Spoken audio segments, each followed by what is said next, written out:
Welcome to Escaping Purgatory, a podcast where we rewatch Supernatural, then talk it through in the hopes that we can finally escape this show. Join us each week and leave comments on upcoming episodes, and together we can escape Supernatural Purgatory. Well, hello! Welcome to the new season! Whoa! We made it to season 5. We did! Yes, we are here. And this episode, everything that happened in this episode, I thought happened over the span of season 5. But no, everything, this was just an information dump of an episode. It really was. There were some iconic moments where I was like, this is episode 1, man. Yeah. We can only kind of go up from here. Yeah. I knew I liked season 5, but cool it a bit. Right? we got Nick, we got Becky, we got Meg, we got Cass back, we got everything. Just what? Yeah, it was everything. It was everything. I don't know where it goes from here. I know, right? I don't know where it goes. I mean, this is the problem with this episode, is where do we start? Because there's so much. There is so much. I guess we can start with who wrote and directed it. Yeah, let's do that, our format. I know we took a break in everything, but let's not forget our format. So yeah, it was written by Eric Kripke and directed by Robert Singer, which was very clear, again, by his last shot of this episode, where everyone's kind of stationary and okay. Yeah. I really enjoyed it. So much happens so quickly that I don't really feel like I had time to enjoy all of it. Does that make sense? Yeah, no, I get what you mean. It does feel like sort of this episode and the end of season 4 could have been 4 episodes. Easily. Maybe not 4, maybe 3. Yeah. They definitely could have broken this one into 2. I feel like there were some moments where they could have taken a pause and just been in the moment for a second. And there are filler episodes coming up as well, so... I know. It's just extend what you need to extend. I guess they got comfortable towards the end of when the series was more established, because I look at season 15 and they had a 3-episode opener. That's true, yeah. Whereas this one, they were like, we could get cancelled at any moment, guys. We need to have everything in so everyone knows what's going on. Yeah. It's a big setup for the whole season and what's coming. And it's all stuff that we have been talking about already. So it's nothing kind of new information on a rewatch. But yeah, I was surprised it was all crammed into this. Mm-hmm. But, okay, you do you, Supernatural. As always. Yeah. We get another rose so far. Mm-hmm. This time to AC/DC's Thunderstruck. It was long, and it was pretty much the same. It's not exactly the same, but it was very similar to the rose so far of season 4.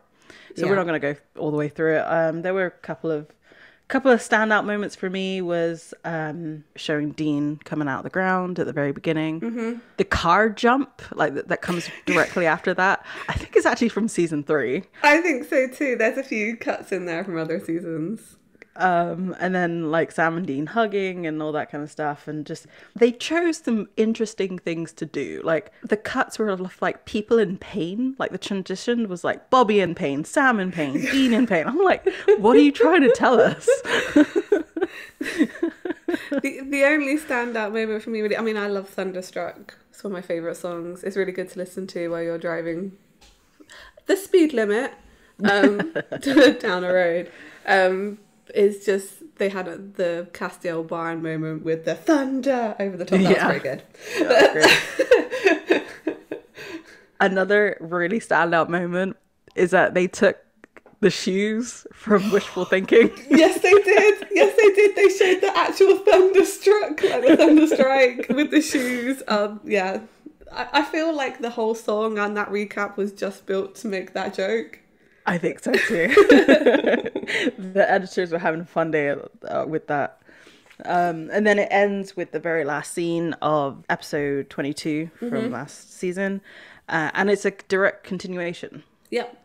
So they've just grabbed each other. They tell each other, we gotta go. He's coming. There's not even like a now. It's literally just starts. Yeah, it's good. The doors slam closed. There's a bright light. We are seeing the outside of the door and like bits of the door like flying off and beams of light are coming out.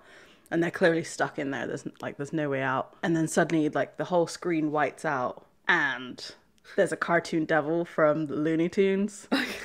It's like, okay, all right, we get it. Yeah. It's the devil. And then the devil asks Yosemite Sam what his name is. Yeah. It's kind of funny. It was like, I was going to say, I wonder how much footage they had to go through to find something like that, but I'm pretty sure Kripke knows the references he wants to make, so he probably knew that was out there and was like, gonna make that reference. Surely. And this is surely foreshadowing too, right? The Yosemite Sam devil thing, right? It must do. I mean, there is a moment here where like Sam and Dean share a look before they all like whites out, where you really think they're looking at each other like, oh, this is it. We're dead. Yep. Which was pretty good. I quite enjoyed that acting. Yeah. Yeah, it was pretty sad, really. Pretty sad. It's pretty sad.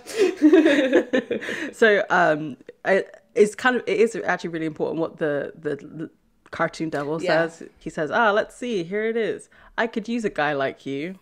To Yosemite Sam. It's like, yes, foreshadowing. I think so. I do wonder if people did know, like when you were watching this when the first time it came out, like after this episode and all the revelations, whether people did go back and be like, oh. Maybe. I don't know. The foreshadowing seems cleverer than it probably did at the time. Mm-hmm. Yeah. Because, I mean, it's very much a throwaway thing. Like, you would forget that this was in this episode. Oh, yeah, absolutely. Yeah. So I think it is more for like the people will come back and watch it afterwards and they'll be like, oh man, yeah, that's totally right. So that Sam and Dean are rightly confused at why they're suddenly in an airplane. Yeah. So the people that were in those seats, they're dead, right? They got switched with them, right? Oh yeah, maybe. I did think that. I was like, how are there just 2 empty seats on a plane? Like just those 2? I mean, this was, what, 2009? I don't think flying was as extreme as it is now. I think there were empty seats in planes before. I've done a flight from, like, New York to San Francisco that was only, like, half full. You are lucky. Yeah. It was, like, really late at night, though. But then so is this. This is in the middle of the night, this flight. That's true. It's midnight. It's just gone midnight. Mm-hmm. That's very true. So the pilot comes on over the intercom and saying that, they're just passing over Ilchester and then they'll be in Baltimore. And so the pilot's like, well, if you want to get up now, because we only got a few minutes before I turn on the seatbelt sign. But before he can get all of that out, he goes, what the hell? Because he sees the pillar of light coming out of this convent church thing. It looks like an orbital laser. Yeah. And there's like a shockwave that like shakes the plane and the oxygen mask drop down and like Dean's the only person who actually puts his mask on, right? Sam just holds it to his face and I'm just like, of course, like this is probably Dean's worst nightmare. Like everything he's ever feared about flying is exactly what's happening. 100%. He looks absolutely terrified. Like he is not. And they put him. Whoever put him there, we know, put him on the window side as well, so we can watch this plane like potentially crash. Yeah, evil. Yeah. And then we get our new title card, which I love. Yeah, it's a good one. It's the blood one. Yeah, it's like dissipating in water. It's like swirls of blood. It's quite simple, but it's quite effective.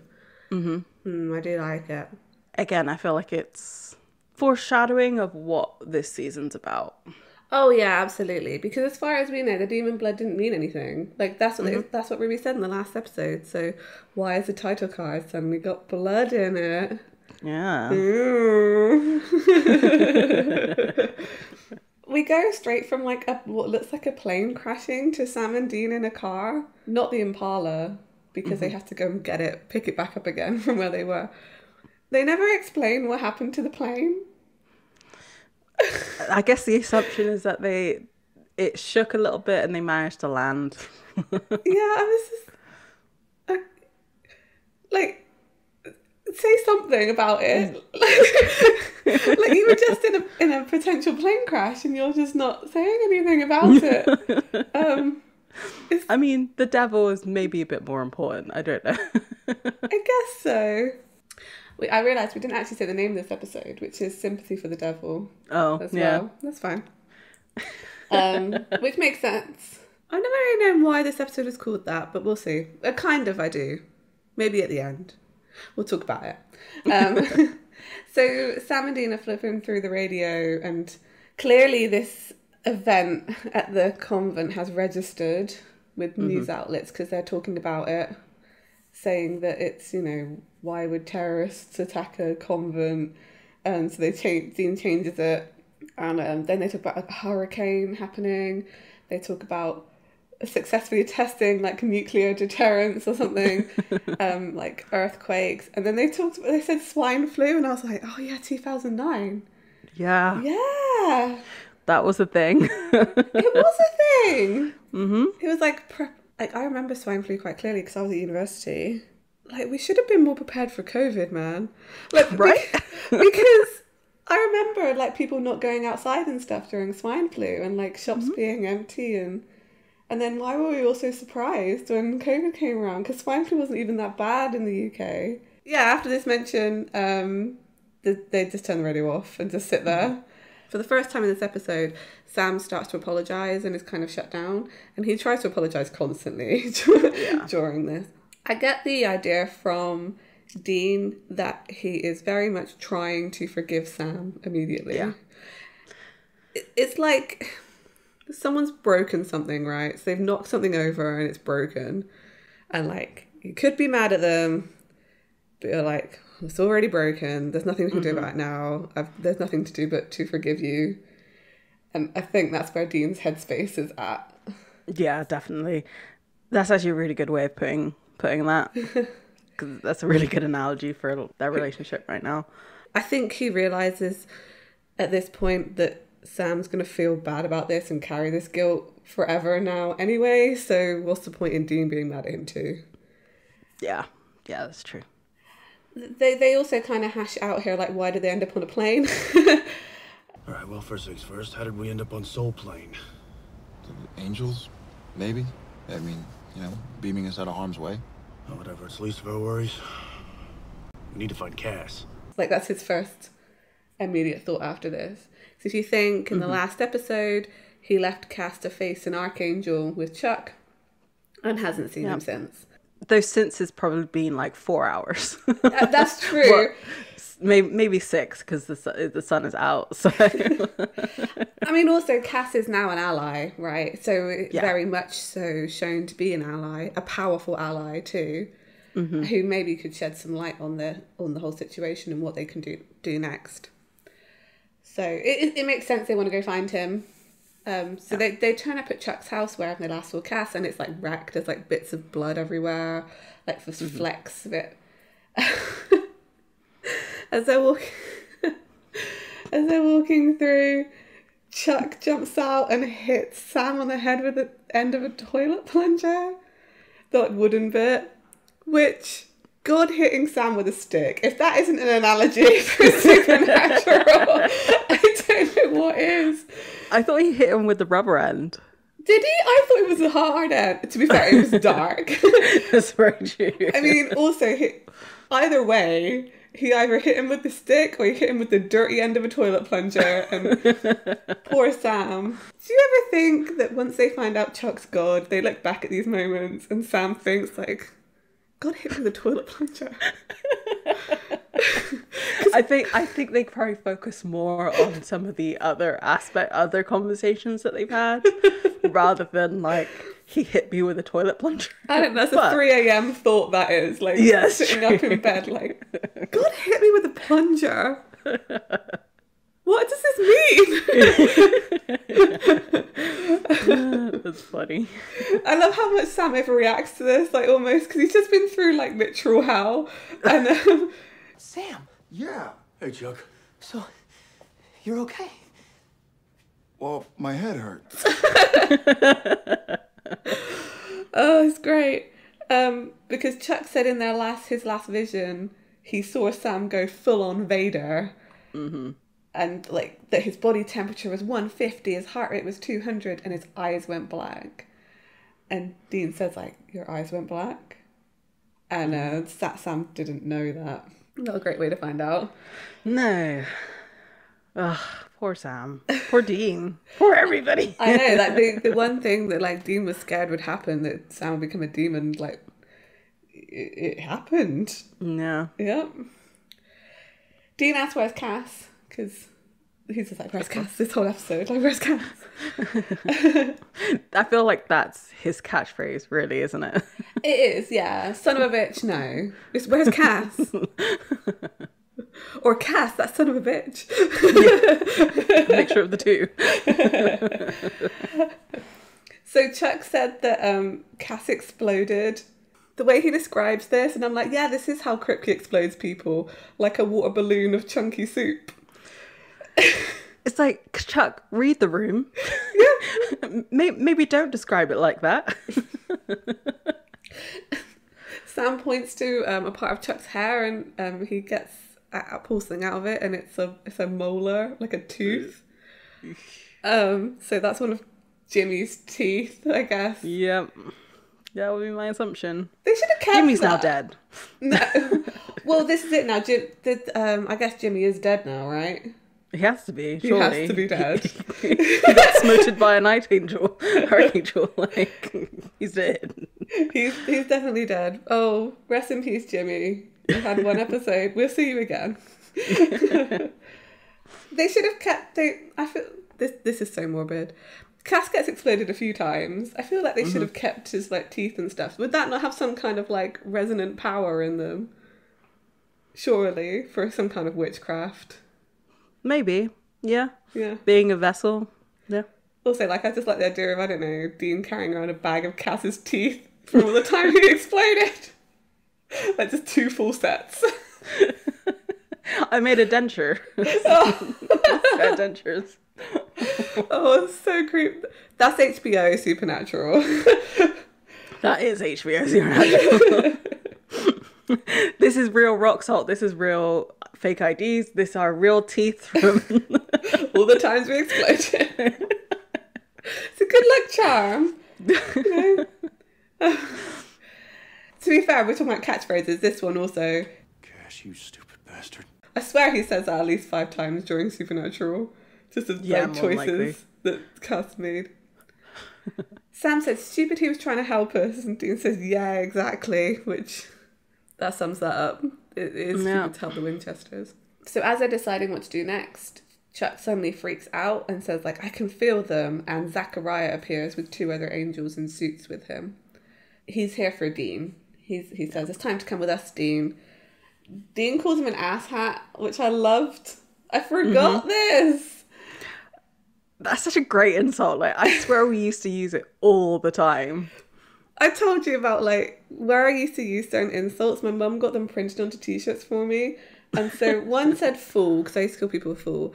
The other t-shirt I had just said the word asshat on it. This is before Supernatural was in my life. So they have this back and forth. The Dean is upset with Zachariah because they started the apocalypse. They helped it. Or they did nothing to stop it. Yeah, that's true. They started it through inaction. Yeah. Zachariah again throws it in his face like, maybe we let it happen, but we didn't start anything. And then looks at Sam and says, right, Sammy. Ooh. Slimy. Zachariah's great in this episode. Yes. Yeah, he is. Slimy businessman. He says to Dean, like, you had a chance to stop your brother and you couldn't, so let's not quibble over who started what. Let's just say it was all our faults and move on. Because, like it or not, it's apocalypse now. Okay, Zachariah. Yeah. Someone's been watching some movies. Yeah. And Zachariah just assumes they're all going to be on the same team, although he's been bullying Dean into doing what he wants. You want to kill the devil? We want you to kill the devil. But they don't want to kill the devil. Like, there's no revenge to be had at this moment. Not yet. I mean, Sam and Dean don't at the moment. I mean, other than the apocalypse thing. Right. But I think they realise that eventually they're going to have to try and kill the devil. Yes. But, like, because, you know, the cycle is closed for their revenge. Yeah. Because there's nobody left. Because Azazel's dead, Ruby's dead, Lilith is dead. It's true, they could just sit and wait out the apocalypse. There's no reason for them to get involved other than the guilt of having started it. Right. So if they were soulless bastards, they should be fine. You know, oh wow, world's over. We're gonna hide out from our vessel, our angelic counterparts. Yeah, let's just, you know, lay low, guys. We'll deal with the aftermath. Mm-hmm. I mean, because if anyone's going to do well post-apocalyptic world, it's hunters. So, oh yeah, absolutely. Because they know how to hunt and they know how to hunt. Yeah, exactly. I mean, Zachariah says here, which I just find this so funny. The problem, there's a lot of a problem with season 5 is how much they depower Michael and Lucifer in later seasons, because now how they talk about them is just kind of funny. Lucifer is powerful in ways that defy description. We need to strike now, hard and fast, before he finds his vessel. And I just imagining Lucifer in like later seasons, just not really doing anything. Yeah, no, and like that season 10 church fight. Mm-hmm. They did ruin the lore in later seasons of Supernatural. I mean, and it was going to happen though, wasn't it? Really, because eventually, like, they can't keep this level of power. I mean, no, but if you think about the final showdown between Michael and Lucifer that actually happens in Supernatural, like, where's the devastation and destruction? Like, the bunker shook a bit. Right, and like where they actually had the fight, like nothing, like the building still stands. Yeah, exactly. It was just, no. I thought it was supposed to decimate the world. Millions and upon millions were supposed to die. That didn't. It lasted 5 minutes and that was it. And it meant nothing in the end because Lucifer came back. Exactly. Anyway. So it does kind of take the sting out of a lot of season 5. I feel, knowing that, which is a shame, to be honest, but I'm good with it. Or because, you know, all of this for angels right now is like a myth. They don't know how powerful Lucifer is. They haven't seen him in millennia. So is he as powerful as they think, or was it always going to be a 5-minute fight in a parking lot, and that was going to be it? I love the idea. I just watched the Solar Opposites episode where it's like they have a screaming match in a Taco Bell parking lot, and it's that, right? Yeah. But yeah, you're right. Maybe it was always supposed to be that way, like pulling each other's hair and being like, no. Sam questions like Lucifer needs a vessel, like he needs a meat suit, and Zachariah said he is an angel. Them's the rules. And then when he does find his vessel, it's full apocalypse, 4 horsemen, red oceans, fiery skies, the greatest hits. You can stop him, Dean. So he's addressing Dean again, but you need our help. And Dean's like, no. He's like, I don't want anything from you at all. Zachariah, he calls him boy so much in this episode, which it makes sense because, I mean, he's younger than him as well as... It's just the way he uses it, I don't like it. Which I think I'm not supposed to, so it's fine. He says, you think you can rebel against us, as Lucifer did? And then notices that Dean's hand is bleeding. And then initially I thought like he was like, digging his nails into his hand so much. He was like bleeding.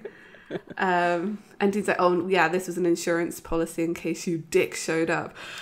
I love that he drew this on a sliding door. I don't know why that's so good. So cheesy, and I love it so much. Like, it's like the way he turns around, pulls this door is just so awkward. You're just like, Dean, you think you're so cool. He really does. He thinks he's like the best. Yeah, so he grabs his sliding door and the angel banishing sigil is on it and he slams his hand onto it. Bold move, because he's only seen angels do this, so he had no idea that was actually going to work for him. That is actually true. Do you think it's only vessels that can do it? Oh, I'm going to say no, because I'm pretty sure Bobby does it later, but that would be good. Well, Bobby could be a vessel, we don't know. We don't know, that's true. Learned that from my friend Cass, you son of a bitch. And I was like, they're friends. Best friends. Oh, sad times. All those friendship songs are coming to my mind. Yeah. So we cut to a seedy looking motel. I only say it's seedy looking because it's like in an alley, like the entrance, it looks like it's in some kind of alleyway. Mm-hmm. As Sam goes in, Dean's loading up his gun, his like fancy pearl inlay gun. Mm-hmm. And Sam chucks Dean some hex bags. Oh, I loved this, actually. Hex bags. No way the angels will find us with those. Demons either, for that matter. Where'd you get it? I made it. Yep. Witchy Sam is coming out. He's coming out. I mean, he's a bit reluctant to say where he learned it from, which was from Ruby. He does tell Dean that. So Ruby really was his first entranceway into a bit of magic. Though he has done it before he met Ruby, the incantations and stuff. So, again, they kind of I guess they changed this for witches because in the Tammy episode, which I don't even remember what the actual episode name is called, just the Tammy episode, they say that like witches get their powers from demons, but Sam wouldn't have to do that because essentially he is a demon, right? That's true. Maybe part of his innate witchy... This is why I love Witch Sam and why they should have leaned into it, because it's a positive thing that comes out of his demon powers, I think. Because you're right. I think he wouldn't need to make a deal because they're already innate. He has some kind of... He's a magical boy. He is a magical boy. He wanted to be a magician. Exactly, and now he's a magical boy. Oh, they should have done I would have liked to have seen a Sailor Moon episode. Look, they've done so many episodes of Supernatural. I would have liked to see the Sailor Moon full transformation episode of Supernatural. You know, when he says he's learned it from Ruby, Dean then uses that as an in to ask him about the demon blood thing. You know, are you jonesing for a hit of demon blood?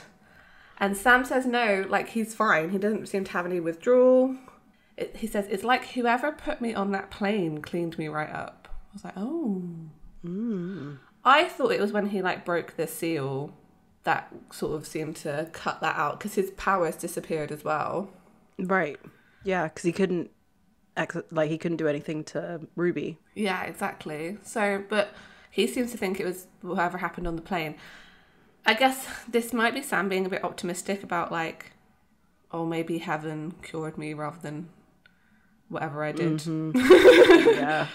Yeah, I can see that. Once again, like Sam tries to apologize and Dean says, no, you don't have to do that. What I love about this particular scene is that this motel has like 2 levels. Yeah. Right. And so Dean is on the upper level and Sam has to look up to Dean and like while he's trying to apologize, he's almost like begging for forgiveness. Yeah. That's what it looks like. And he does this a lot with everybody he apologizes who deserves an apology in this episode. It's done in the same kind of way. It is, yeah, where he's really... Oh, you're right. He's such a sad Sam face through all of this. Yeah. Dean's saying a similar thing to what he said in the car, you know. Made a mess.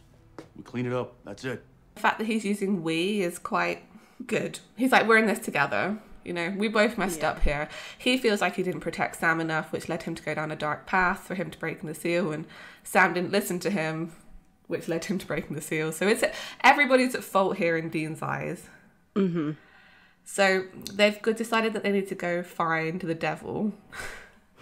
The cut's quite good. Yes. Because we cut to Nick. I mean, everyone knows Nick. He's played by Mark Pellegrino. Mm-hmm.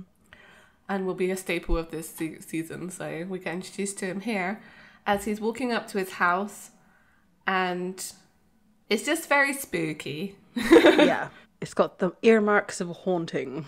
Exactly. So we see him lying in bed at night, and he wakes up, and as he wakes up, he like pulls his hands up and they're like covered in blood, and he like puts his sheets back and they're all just like absolutely sodden in blood. It's gross. But then when he gets up and switches on the light, it's gone. So it looks like he's being haunted or something. And then as he goes back to sleep, there's a woman next to him who is covered in blood on her face. She has like a dead wife syndrome because she's wearing a white nightdress. Basically, if you want immortality as a wife in Supernatural, just don't buy that nightdress. That's very true. Yeah, the very like 90s and 80s sleep gown. Exactly. Just don't buy one and you'll be fine. Though Jessica was in like t-shirt and underwear, so that's kind of pan out for her. But she's appeared in a white nice dress. Yeah, I was going to say. Yeah. Goodness. So he knows her. Her name is Sarah. She says to him, "It's you. You're chosen. You're special." Nick kind of covers his eyes, and when he looks back, she's gone. What's interesting is, you think we had the rapture last season where we see Cass trying to convince Jimmy that he's his vessel. Mm-hmm. This is a very sharp contrast to that, where it's way more sinister, but it's also not that much less manipulative. Yeah.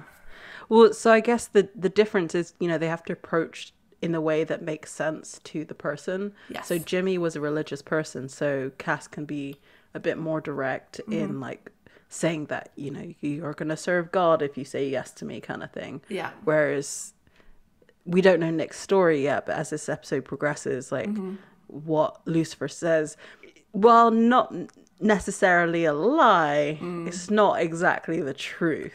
Right, yeah. Yeah. So, but he does manipulate Nick into thinking that he could help. Exactly, yeah. It's all very creepy. Does any other angel appear to their vessel like this? Because we don't see how Cass communicated with Jimmy. It just seemed to be through like invisibility. Yeah. Like just like radio waves. And I feel like it's the same with like well, I guess it was different with Gadriel and Sam, because Gadriel had a vessel that he could talk through. I don't think we see many others happening. I just don't. Not even like Michael to Dean. Because it's everybody else who's trying to convince him to say yes. Yeah, exactly. So I guess the angels all have their own ways, but we're only ever really shown the kind of wooing side of it from Lucifer and Cass. I can't think of another time we're shown it. Neither can I. So then we cut to another pretty important somewhat important character, Becky. I don't know what to say here. And she is writing fanfic of the variety we do not talk about on this episode, on this podcast. Yeah. One thing I'll say for Becky is that she's definitely she's a vessel for the contempt the writers have for the fan base. Yeah. And specifically the female fan base. Yeah. And I don't appreciate it, actually.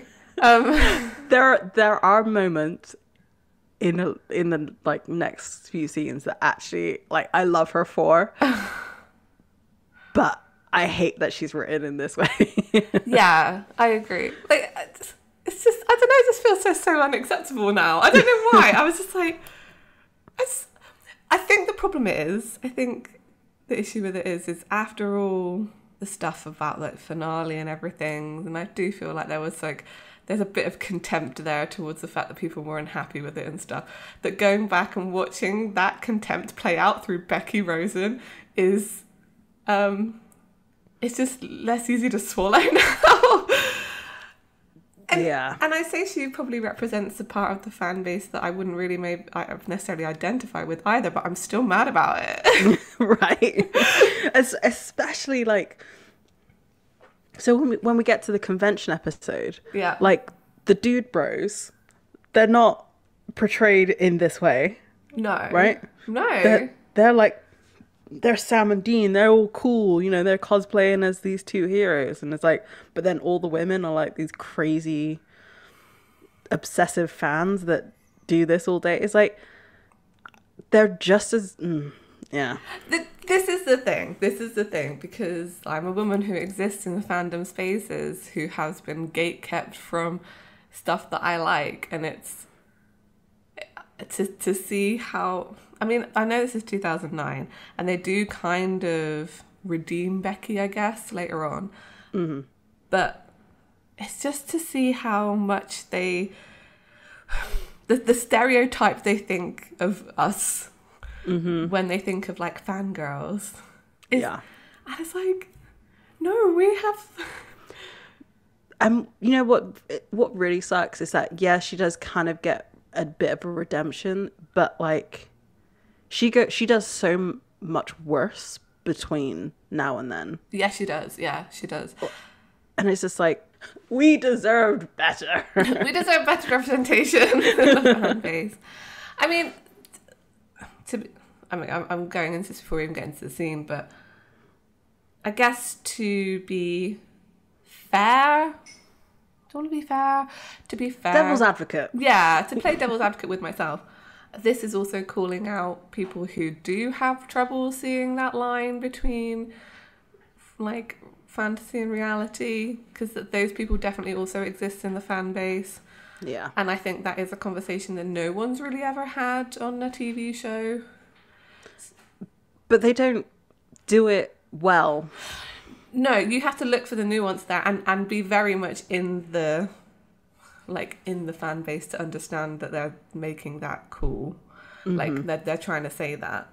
I feel like I don't know if they could have done it with Becky or not, but I feel like that is a conversation that's good to have. It's just not done in the right way. What would have been really good was if Becky interacted with other fangirls in a way that shows that this is the abnormal. Yeah. You know, that I think that would have been better. Like, oh, this is a subset of people. Mm-hmm. 'Cause, I mean, we do kind of see that with the when Sam and Dean go to that school and they're doing a production of Supernatural. Mm-hmm. Yeah, like that is like a passionate fan without being an obsessive fan. Much like I'd say healthier version of fandom, right? Right. To be fair, the episode's called Fan Fiction, which I really think that's good actually. Where you're taking something that you love and like transforming it, like. Mm-hmm. It's showing a good representation of transformative works, which I appreciated. Right. But yeah. Versus what is written as what she's writing in this beginning. The thing is, though, I actually also love Becky. This is my problem. I know. It's really difficult. Yeah. It may be because of the actor who plays her. I think is what makes her so great. She's very endearing.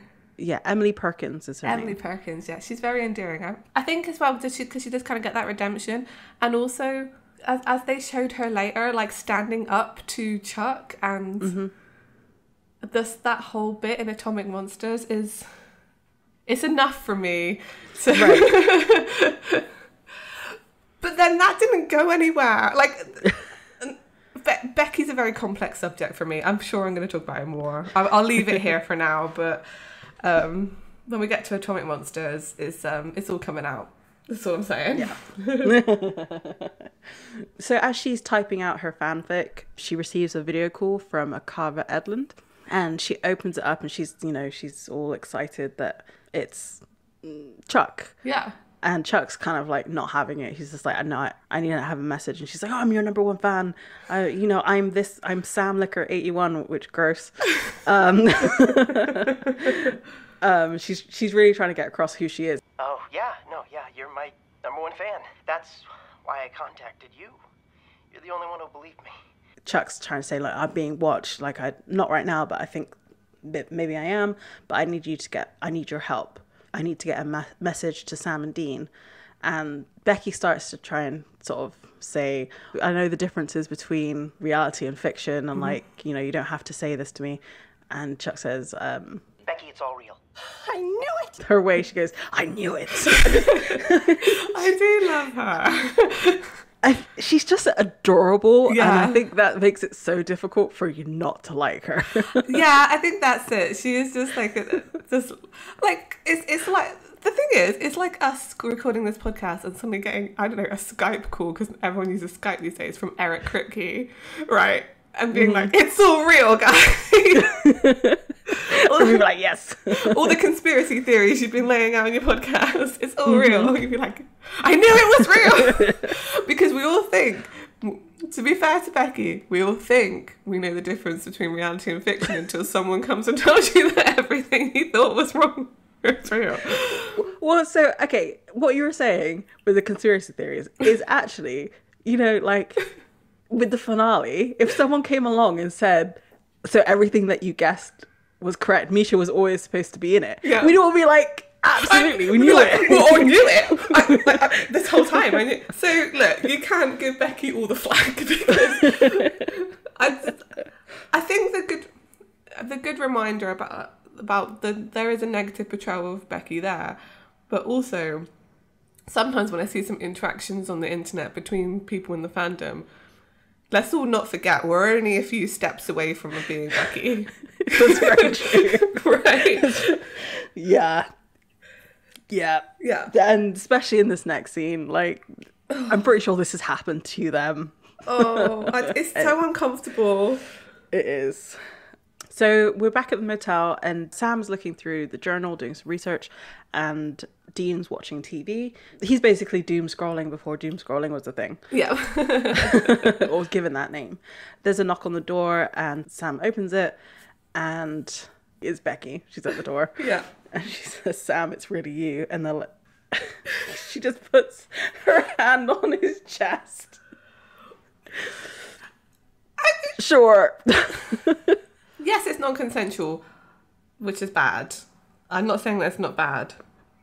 But also, if you were just told that someone you had only ever known in fiction was real, you would definitely, like, poke them to make sure they're real. I would, yeah. You. I mean, at least it's not, like, his face. Right? I mean, I guess his chest is still kind of pretty intimate. Yeah. Like, me personally, I'd probably go for the arm, just because it's, like, less. Yeah, it's less invasive. Yeah. I'm trying. Yeah, the arm is definitely more neutral territory. I'm trying to think what would happen. I feel like say you were, I don't know. Like I'm trying to think of a character here that like would come to life in some way, and I can't think of one other than like maybe the only one, because I'm looking at my like pop figures on my thing, and Crowley's up there from A Good Omens. Mm-hmm. I think I'd take his sunglasses. And that's a really bad thing to do. I was like imagining the interaction. I was like, oh no, I would. It's like, you rein it in. I told you, we're all of us 2 steps away from being a Becky. Do I know you? No, but I know you. You're Sam Winchester. Which isn't interesting because she didn't know the last name. Yeah, she shouldn't know the last name. Chuck must have told her, I guess. If you had Kripke and Kripke said, I have a message for you, you're not going to get that message right away. You're going to ask all the questions. That's true. Like all the questions that you had written down about the show. Like, yeah, that's fair. Chuck might have let it slip or something. But yeah. You're gonna want to look for Sam and Dean Winchester or something like that. Mm-hmm. So as she looks around the door, she sees Dean. And you're not what I pictured.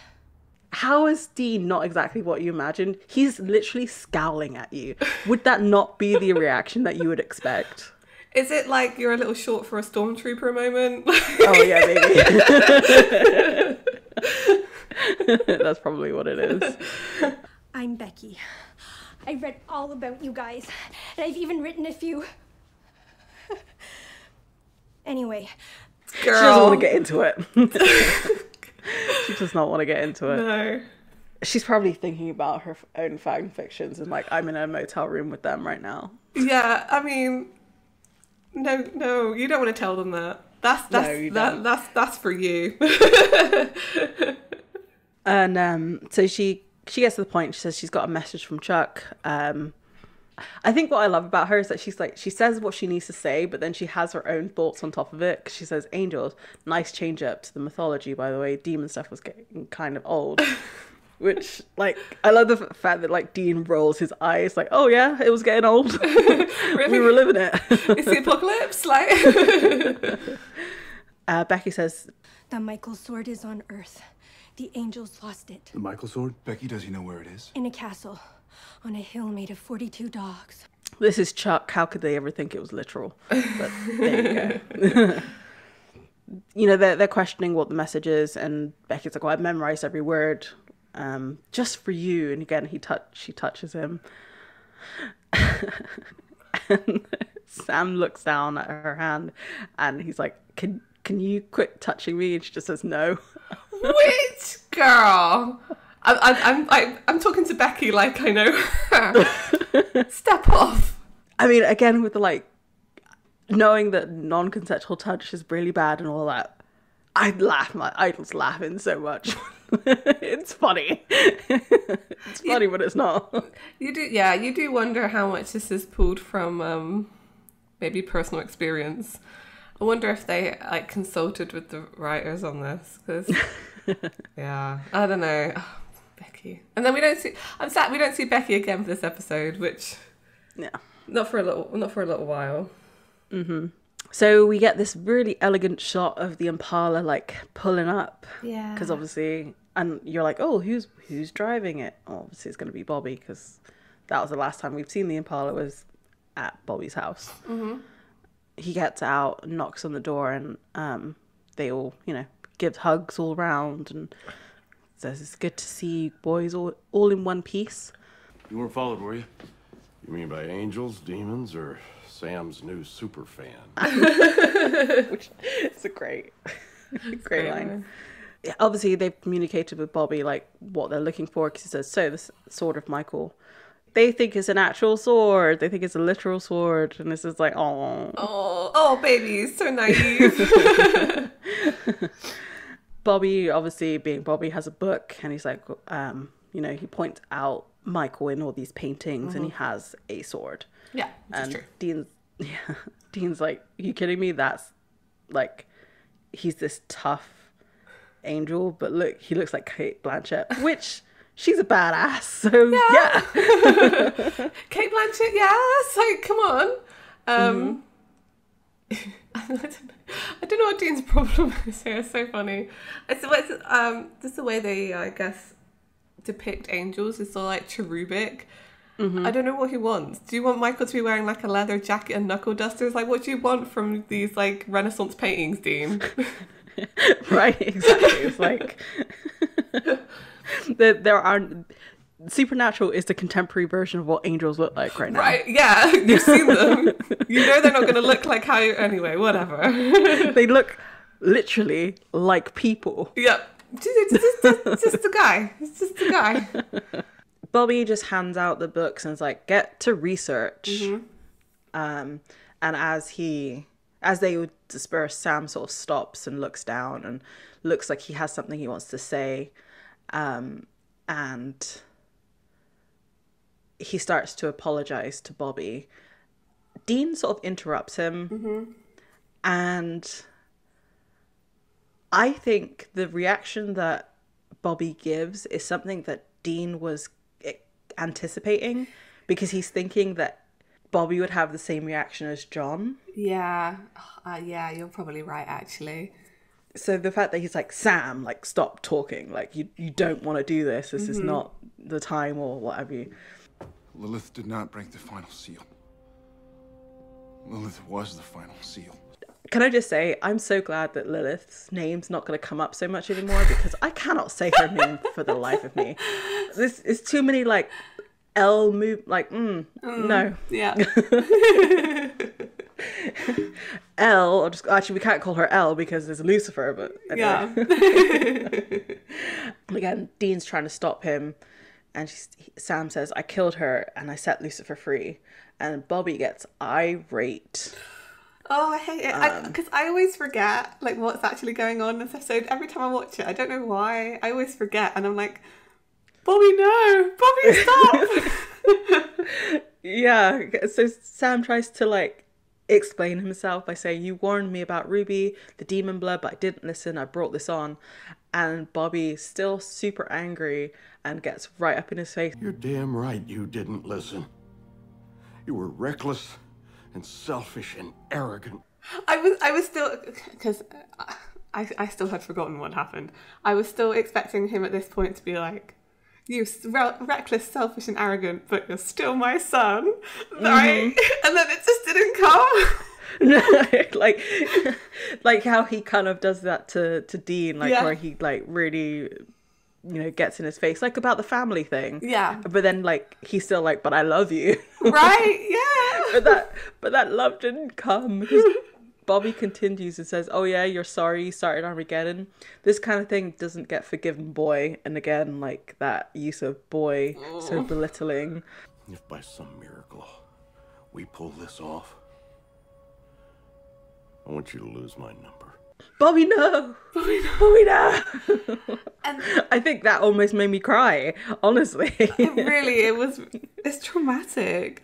I mean, Sam, his face, he doesn't show much, but he's devastated. Yeah. I also would think, I don't know what a reaction Sam was expecting from Bobby, but I do think he was hoping he would forgive him.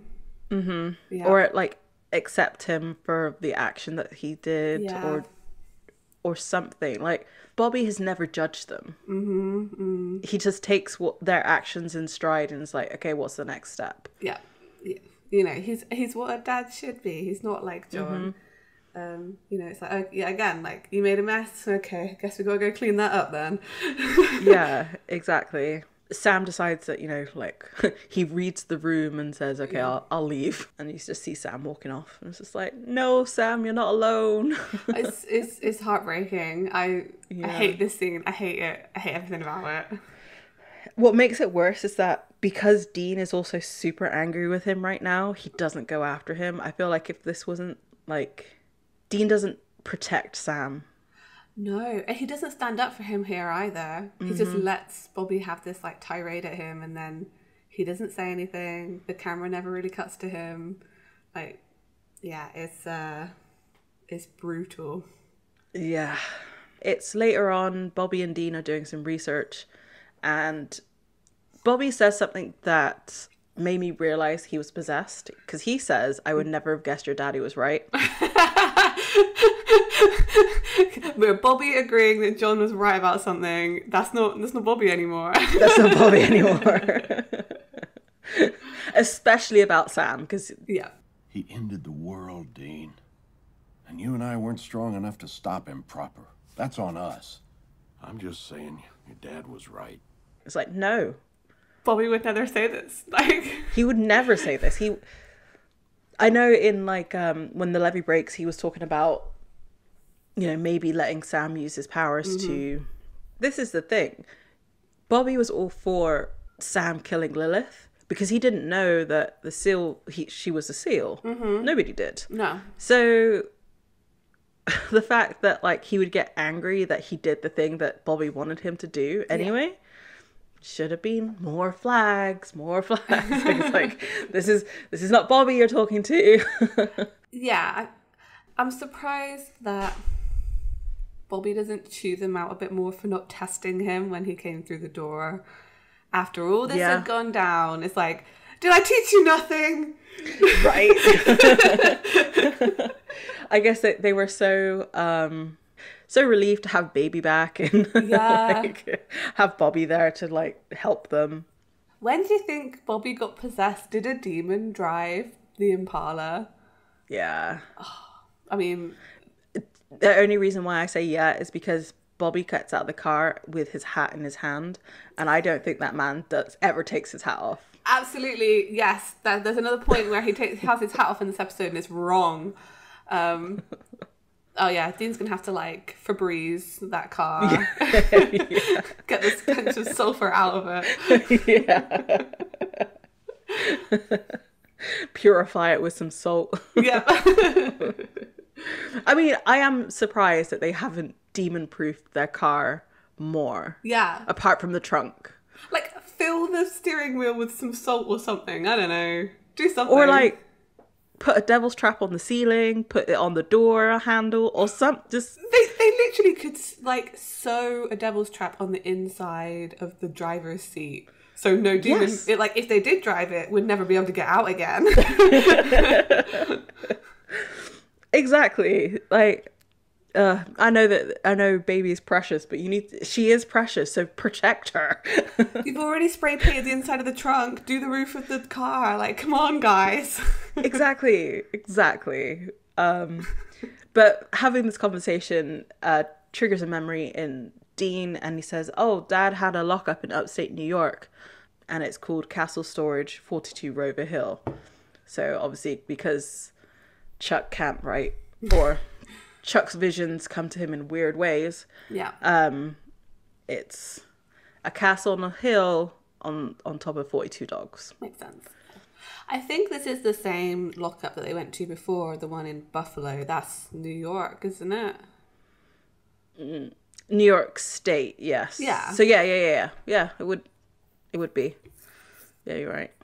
So Bobby says, so you think the Michael sword has been in this lockup the whole time? No, he says, "You think your dad had the Michael sword all this time?" And I was like, ooh. there's some really good phrasing around the Michael sword that I'm just like, That's true. ooh. I'm surprised they revealed it this episode, because they could have had this joke, like ongoing joke, for like at least 3 episodes. You know, they don't have season 7 writers yet. They didn't realize the potential, how long they could keep a joke. I say joke, quotation marks, going. Yeah, where are the dick jokes in relation to the Michael sword? Because they write themselves, surely. Right. Oh, that's funny. So Dean says, "I don't know. I'm not sure what else Chuck could have meant." And Bobby says, "Okay, well, that's good enough for me." And then he attacks Dean. Bobby's eyes turn black, and he is possessed. why doesn't Bobby have an anti-possession tattoo? Oh yeah, good point. Why? Oh yeah, good point. Because he gave them initially the charms to stop them from getting possessed. That they then, I guess, they used those symbols to make their tattoos. That's my guess. He's afraid of needles. Maybe. Yeah, we don't see that Bobby has any tattoos. But you think the one person, maybe that's why they didn't test him when he came in, because the one person I would trust to never get possessed would be Bobby. Though I feel like he gets possessed again. I think so too. What? They should have insisted on him getting a tattoo. But yeah, I was watching this and I was like, how did Bobby get possessed? Like, there should have been some explanation, even at the end of this episode, of like, oh man, like, it was really dumb of me to get possessed because of this reason, because Bobby doesn't get possessed. He is the, like, demon master. He is. Oh, I didn't get, oh. That's going to bug me. It bugs me. Oh no. Like, I don't like that. Considering the consequences that this has on Bobby as a character this season, like, it's a big deal, and it's not really ever addressed, like, how all this happened. Yeah. So, Bobby just doesn't get the protection that he needs. Like, he doesn't get the rib etchings. no, the cast never. I mean, yeah, there's a lot of plot armor in this episode. I will talk about that later. But yeah, it just bothered me. I was watching it and it was like, I never really thought about it before. But why? Listeners, tell us, how did Bobby get possessed? Because you would think he's the one who tests everybody that comes through the door, Right. Like, surely his whole house is warded. I don't know. It must. must have been the hurt and worry over Sam and Dean, because you need some kind of weakness to get possessed, right? Yeah. But if you had the anti-possession tattoo, that wouldn't happen. Wouldn't be a problem. Anyway, yeah. The real question is where would Bobby get the anti-possession tattoo?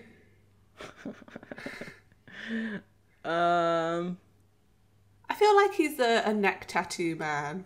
Yeah. That or like on his ankle or something. Yeah. Like, even though we all know it should be on your torso because you can't lose a limb. Yeah. But or like out of sight so people can't see. Yeah. Like, yeah. I can see Bob with a neck tattoo. Okay. Mm-hmm. Anyway. HBO version. Yeah. He'd be fully tatted up. Mm-hmm. Bobby would be like a full-on biker dude, right? Oh, I'd love HBO Bobby. He'd Yeah. be like a leader of like the Hells Angels kind of thing. Mm-hmm. Like leather jacket motorbike. And then, so I'm just thinking of in Sex and Violence when the FBI agent calls him and he's in like a kiss the chef. You would still have that scene, but he's still like this badass biker. I love that. So this fight, we see two more demons enter into the room to help Demon Bobby fight Dean. There's a woman and a man, and the woman says to Dean, "I always knew you were a big, dumb, slow, dim pain in the ass, Dean. But I never dreamed you were so VIP." So this woman, I was so happy to see her. Mm-hmm. Rachel Minor, my beloved, like honestly my biggest girl crush. I love her so much. She comes in and sees Ruby's knife that's just on a table. They are dumb. And just picks it up and is like, oh, right, yeah. And it seems that she's on Lucifer's side because she's like, you guys are planning to get rid of the devil. Like, if I'd have known that, I'd have killed you long ago. Or she says, like, I would have ripped your pretty face off. Dean wrongly assumes it's Ruby. Go back further. Meg? Hi. She's clearly on board with the whole apocalypse thing at this point because she's saying, like, these are the days of miracle and wonder.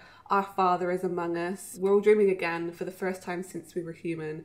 It's heaven on earth or hell. We really owe your brother a fruit basket. I love Meg's lines. They're so good. They are so snarky. They are so just like... I mean, Dean does say, my God, you like the sound of your own voice. And I'm like, well, yeah. I would, like, honestly, I'm just going to gush about Rachel Minor for 2 more seconds. The voice she does for Meg is so, like, I don't know, there's something, like, breathy about it that's, it just has a really good quality, but she's also really snarky with it as well. Like, she's incredibly obnoxious at times, right. But I love her. She should do more audio stuff, generally, because I love that Meg voice. So Meg's here to kill Dean. They grab him. So Bobby and the other demon have grabbed him at this point, and she's like talking into his, like, really close to his face. She's like, every demon, every single one is dying for a piece of you. And when Dean says, get in line, she says, oh, I'm on the front line, baby. Let's ride. Who wrote this? She kisses him. It's horrible. Yeah. It's sloppy and non-consensual and not nice. There's too much non-consensual stuff going on in this episode. Way too much, actually, yeah. I guess they were like, well, Sam got felt up by somebody, so let's have Dean be, like, sexually assaulted. Is it the balance? Yeah, is that what they're trying to do? I mean, Dean deals with this in the way that he deals with every uncomfortable situation and makes a joke and says... What is that, peanut butter? Everyone has their coping mechanisms. Meg then says, like, your surrogate daddy... meaning Bobby. She clocked them real quick, didn't she? Yeah, she did. She says, he's still awake, screaming in there, and I want him to know how it feels slicing the life out of you. She then hands the demon knife to Demon Bobby, who is just about to cut Dean's throat. And you can see the, like, internal struggle that Bobby's having with this demon. And just as he's kind of, like, about to, like, raise the knife to stab Dean, he snaps himself out of it, which... I know. It's the best. Also, huge foreshadowing to a lot of the stuff in this season, because We have seen people snap themselves out of things before, but Bobby is doing this for family, right? He's snapping himself out for Dean to save him. And yeah, let's just say that's not the first or the last time this happens with people.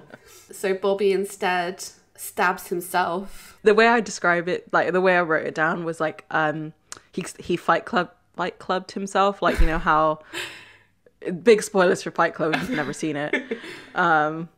But you know how like the narrator like shoots himself and it kills Tyler. Yes, it is like that. So obviously like the demon flashes out and Bobby is hurt because he's stabbed himself, so he falls to the ground.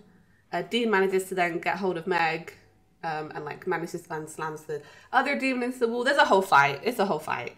Sam comes back in. He's like, what's going on?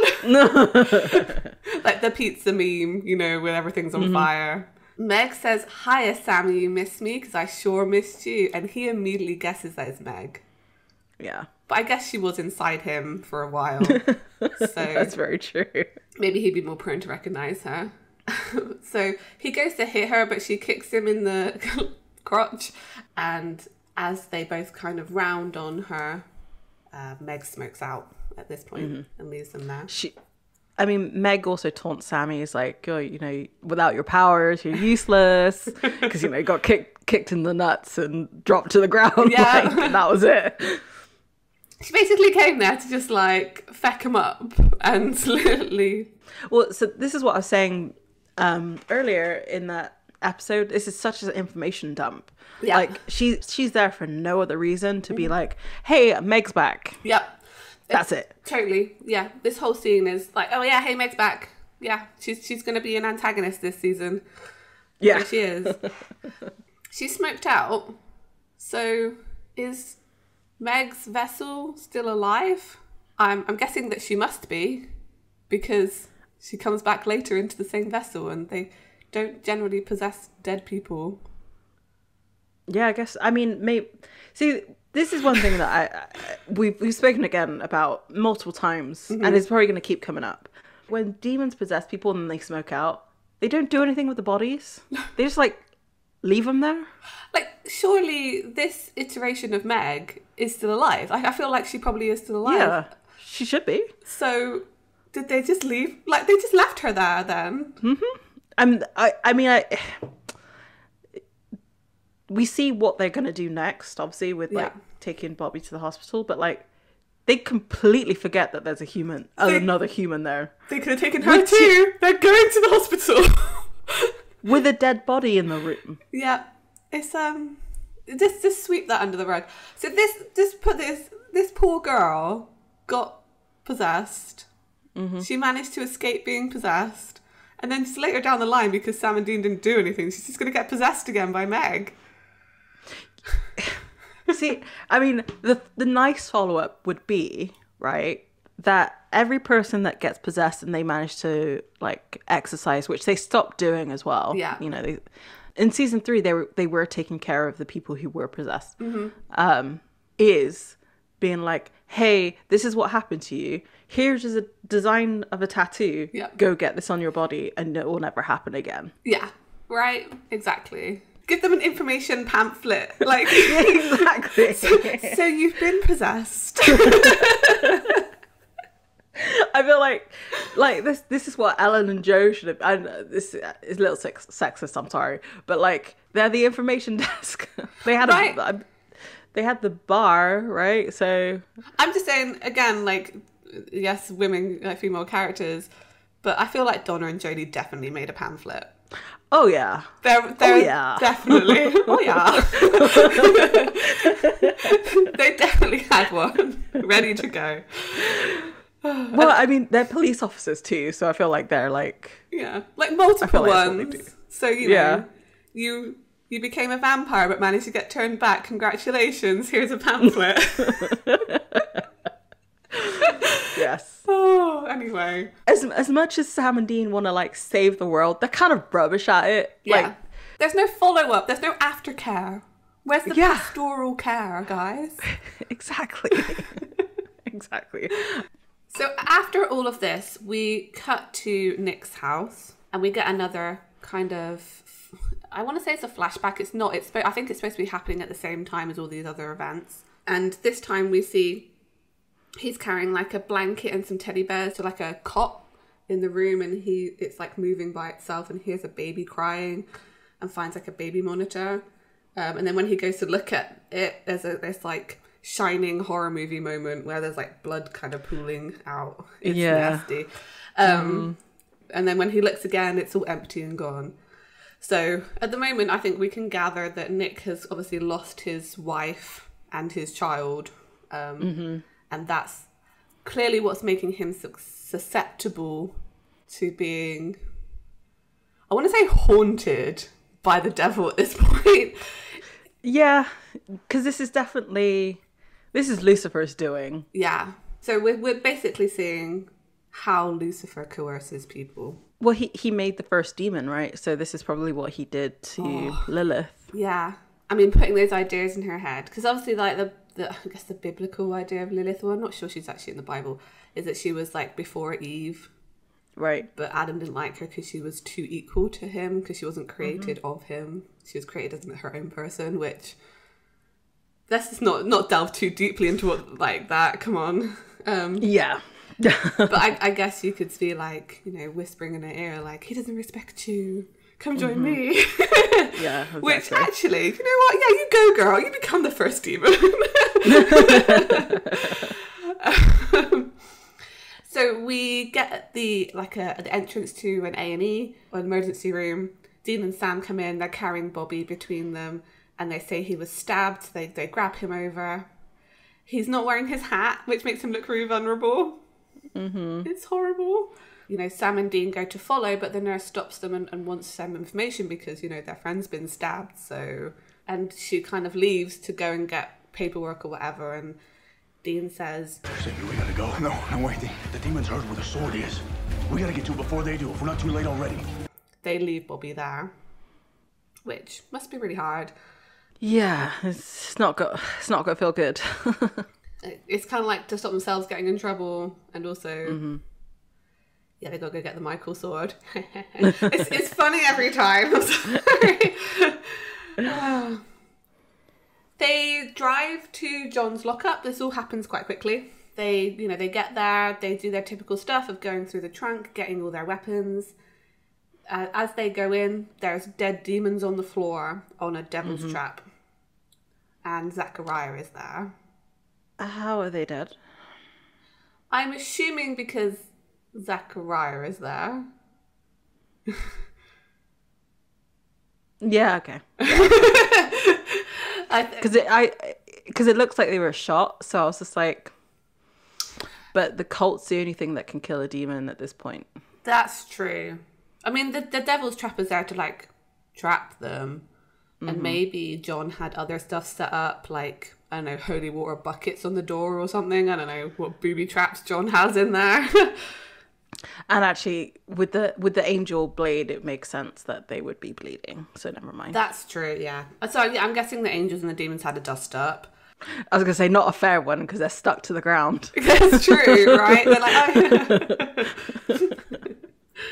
So yeah, Zachariah's there with these two angels with him again, who are just sort of like faceless angels. Dean, I don't know why I loved this line so much. He says, "Oh, thank God, the angels are here." It's the way he says it, the way he looks while he's saying it. It's just like, oh, look, the angels are doing something. It's like, one time, you guys are helping us out. Exactly.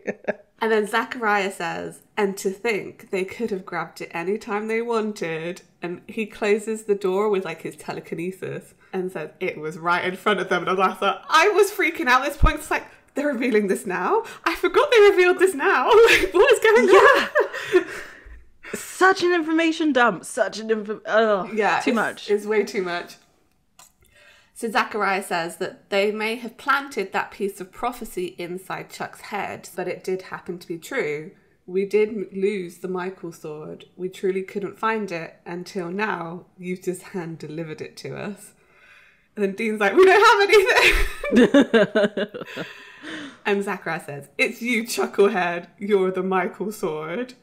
Ooh!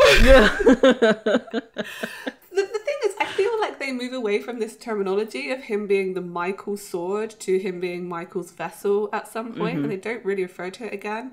I wonder if it's the same time we all figured out that, like, Castiel meant shield of God or whatever.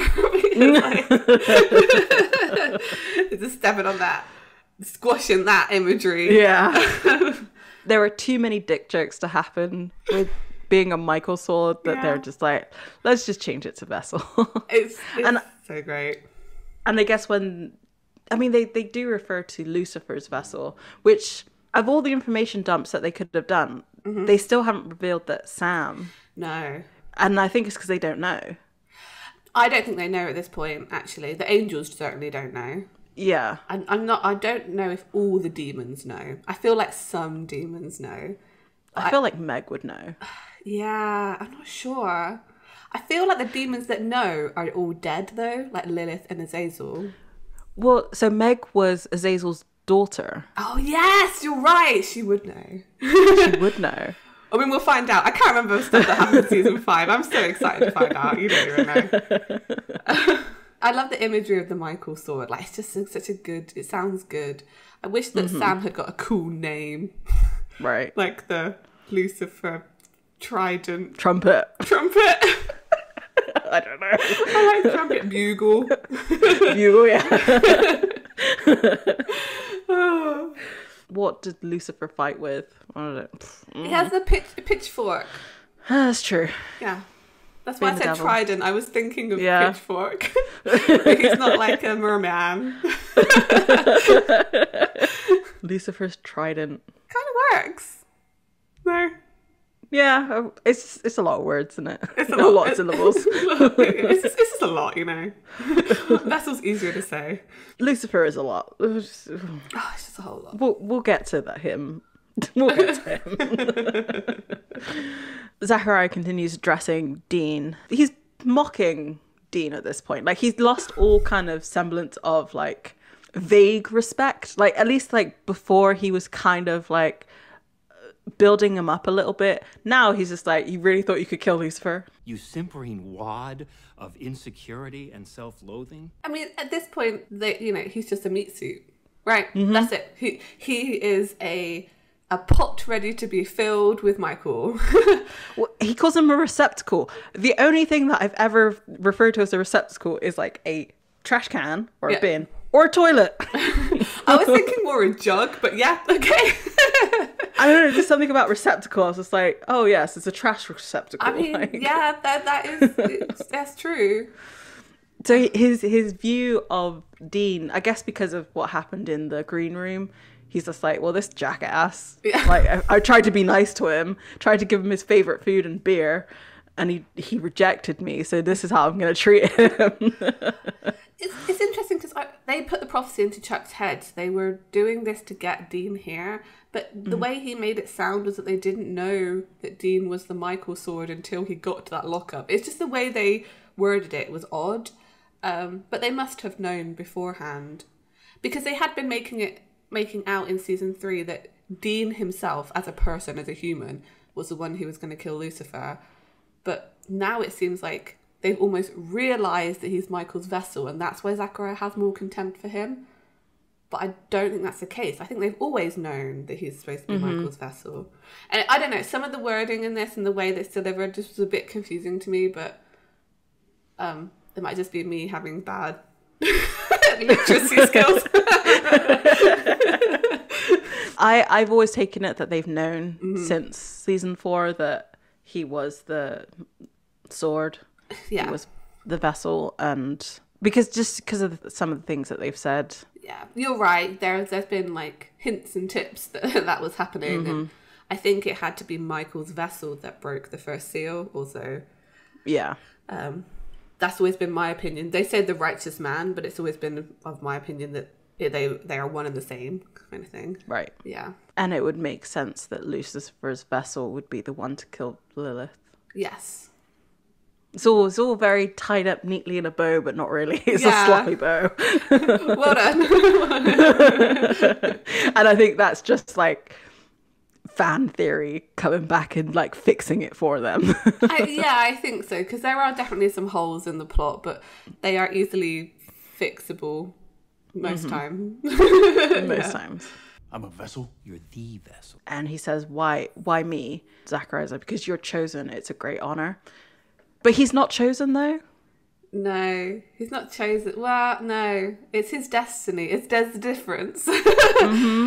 Like this sounds like it could be anybody and he was chosen, but it's really not the case. It's like he was always going to be. I think this is where like some of it gets a little lost. Yeah, because you think, I mean, obviously Adam, well, you know, Adam comes into this later, but he's so difficult. Do you not think if they could have found anyone else, they would have done?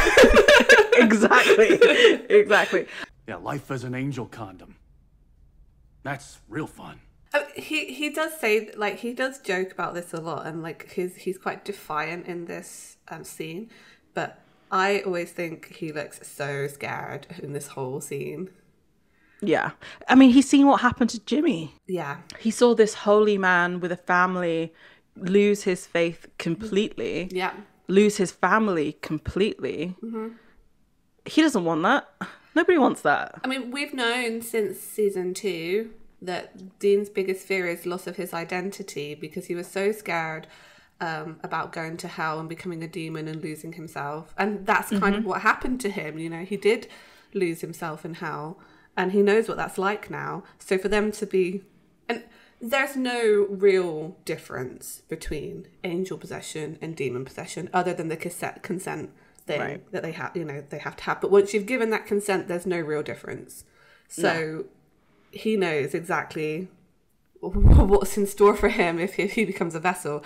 And it's Dean's biggest fear. Like, he doesn't want to lose himself and lose Sam. And yeah, I hate this scene, but I love it because he is extremely defiant.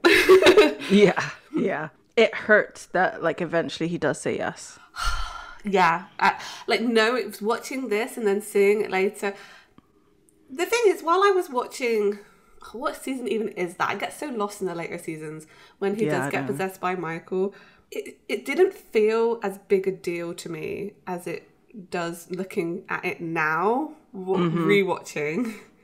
So maybe it'll have more of an emotional impact this time. Especially since it gets lost in the sauce. Yeah, exactly. So Zachariah is not pleased. He says, you know, joking, always joking. Well, no more jokes. And he does a hand gun, like a finger gun, and shoots it at Sam's leg and says bang, and like there's a loud noise and Sam falls to the ground and his leg's now broken. Sam says, God. It's like, stop, Sam. You know, that word is not allowed to come out of your mouth. Never. Stop invoking Chuck. Stop. Yeah, exactly. Zachariah says, keep mouthing off and I'll break more than his legs.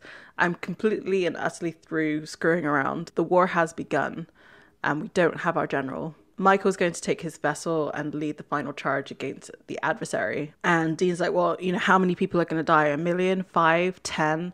Zachariah's like, probably more. But if Lucifer goes unchecked, do you know how many will die? All of them. He'll roast the planet alive. The thing is that they're assuming Lucifer's motivations in this. I don't think he was going to attack heaven.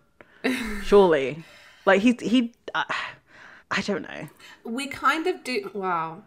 It's interesting as to whether, when we get to the episode, the end, whether it is actually going forward in time or whether it is Zachariah's like projection of what will happen. I've always wondered that as well. Like, because we do kind of see what happens if Dean does keep saying no and Lucifer wins. And it does mean like the destruction of Earth. So Zachariah's not technically wrong. But then we also see in later seasons in Apocalypse World what happens if they had just been able to like duke it out, and it's actually way worse. So yeah, exactly.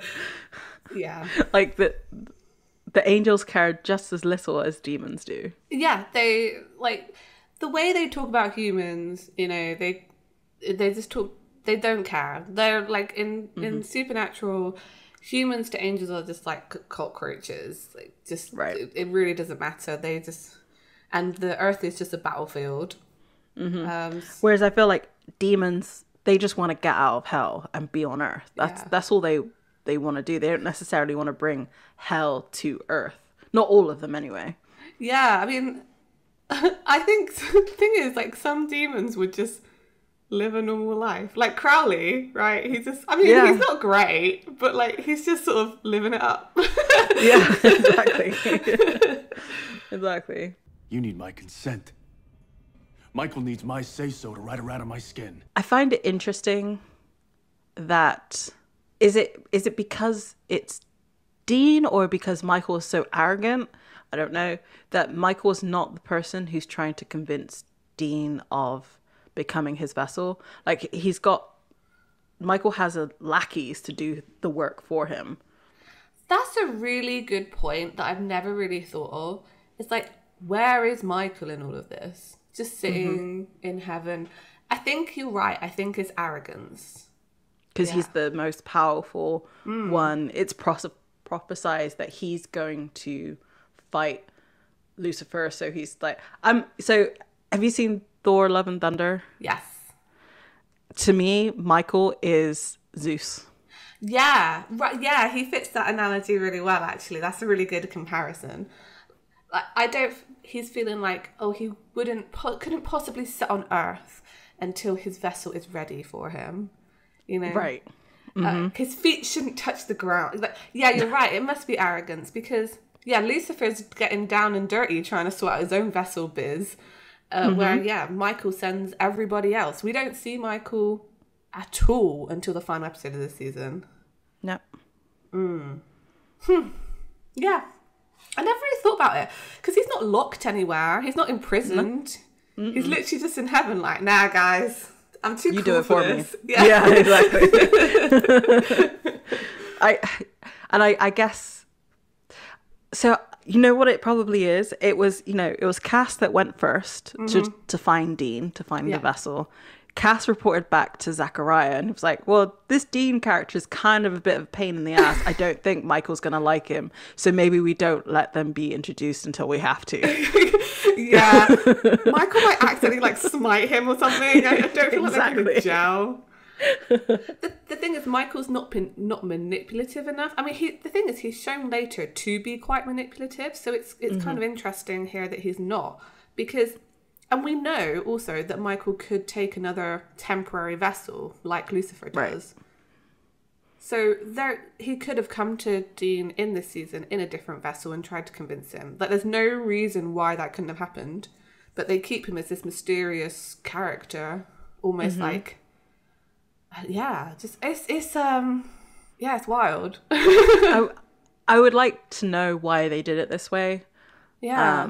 It is way more interesting I agree. Because Michael becomes much like this mysterious character that he's so powerful. He's so this, that, and the other. Yeah. And then when we do finally meet him, he's kind of a bit of a dud. You can say that for a lot of supernatural big bads as well. It's like, true.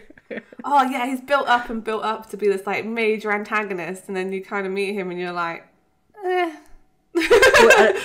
and again, it's like, was the fight always just going to be a fight in the Taco Bell parking lot? I mean, to be fair, we're getting way ahead of ourselves. Like in Swan Song, I mean, the graveyard's not that far from a parking lot. Just like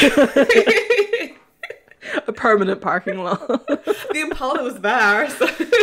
Yeah. Oh, anyway, yeah. But no, I do like it. I think it was a good choice to make him distant and but yeah, I'm guessing it is just arrogance. They could have had some kind of reference to that in a later season because Michael was literally there. I'd be like, why did you never come to me during the apocalypse and try and convince me, blah, blah, blah. Well, I don't know. Exactly. Maybe they just couldn't find an actor to portray the look that they were going for, or because they're talking about how Dean is the vessel. Well, there shouldn't be any other vessel then. That's true, but then they kind of subvert that because Nick. I know. All right, fine. Okay, maybe that's it. I'll go with this to help the writers. Maybe Lucifer is able to take a separate vessel because, like, we see Nick kind of corrupt over the season. So maybe because Lucifer is what he is, he's not technically he's an angel, but he's kind of not. He's a fallen one. Yeah. He's able to deal with that vessel being corrupted, whereas Michael would literally just explode. The vessel. I don't know though, because he has a different vessel in Apocalypse World, but that was a world where Sam and Dean never existed, right? I think that's right. Yeah. So maybe literally there's not a vessel that could contain Michael at this point. And I can't really remember Apocalypse World whether that particular vessel is like just the current one. Like he can sustain vessels, but they have to switch them out. I don't know. I can't remember. I feel like I don't think it's, as with anything that's supernatural, I don't think it's properly explained. Probably not. But I'll give the writers that out, that maybe he can't do what Lucifer is doing to Nick. Yeah. Fine. So Zachariah confirms that yes, Dean has to give his consent. And Dean's like, well, there's got to be another way. But Zachariah is adamant that Michael will defeat the serpent. It is written. But on the other hand, eat me if the answer is no. I love Dean. I love Dean so much. I love him so much, yeah. So Zachariah then threatens Bobby and says, your friend Bobby, we know he's gravely injured. Say yes, and we'll heal him. Say no, he'll never walk again. He then says, okay, that's not good enough. Then, we'll heal you from stage 4 cancer. And Dean doubles over and starts coughing up blood. Dean still refuses. And Zachariah says, let's get creative and see how Sam does without lungs. Which he should just die straight away, but okay. No. I needed to address this because I was watching this episode. Sam should be dead. Right? Because the instant it's gone, he's dead. I guess he technically could survive without lungs for a couple of minutes before oxygen stopped getting to your brain. But Sam gets his lungs back. That's not a spoiler, it's obvious. Between this and him getting his lungs back, there is like a long monologue. And then when he gets it back, he doesn't even gasp. He just sits up. But we'll get to that. I was so mad at it. Maybe he was dead then, and that's how he's sitting up. So just go back and watch this scene and just watch Sam, because I know he's not the focus of this scene, so you maybe wouldn't be looking at him, but he is just rolling around the floor like, my lungs. Yeah, my lungs. He's not trying to gasp for air. I guess he couldn't gasp for air with no lungs, but he doesn't look that bothered. Just saying, he's just rolling around, and then when he finally gets his lungs back, he just sits up and goes, oh, I'm fine now. There's no really. Well, the thing is, would you gasp? Because the whole reason why you're gasping is because you need to fill your lungs with air. But if your lungs are not there, you can't fill anything in your chest cavity. I think you should breathe in or you should expel out, because you're going to have a build anyway. Maybe if you get angel healed, it's different. But I feel like I would at least test to see if my lungs were still there. It's just wild. He does nothing. He just sits up and is like, I'm Sam. I don't know why it annoyed me so much. I was watching him through this whole scene thinking that guy has no lungs, and there's the scene goes on and on and on. I'm thinking someone needs to do something about Sam not having lungs. Why lungs? Why can't you just say stomach, or I don't know, something else? Or intestines? Or just I don't know, seal his mouth shut. Right? That would have been one. He could have acted that fine. It was just wild. So when we're describing this whole next bit, just remember, Sam has no lungs during all of this, and he's just rolling around the floor with no lungs. Please, if you do anything today, go back and watch that scene. It absolutely sent me. It's so good. I feel like we'll put the timestamp of it in the description so you can go look at it. we'll put the Netflix one. You'll have to find it if you're watching something else, but on something else. I'm literally crying. It's so stupid. It is so stupid.